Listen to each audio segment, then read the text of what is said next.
Where ka po nag-learn ng funnel design? Actually, nag-aral ako ng funnel design by myself. So, wala kasing mga available na courses during the time na nagsabi ako sa sarili ko na ayoko na mag-virtual assistant, gusto ko na lang mag-funnel designer. So, nung times na yon, hindi pa available yung funnel design courses. Merong mga funnel building courses na available, pero specifically about funnel design, wala.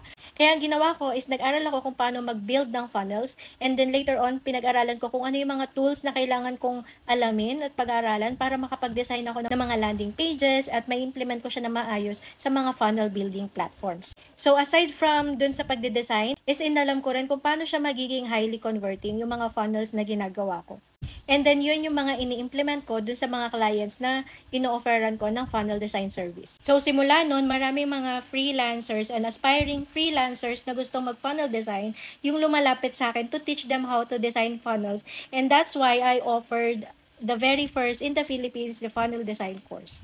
So, I've been teaching freelancers for over 5 years now, and lahat ng mga natutunan ko in freelancing, in funnel design, is tinuturo ko inside Elite Funnel Designers Academy.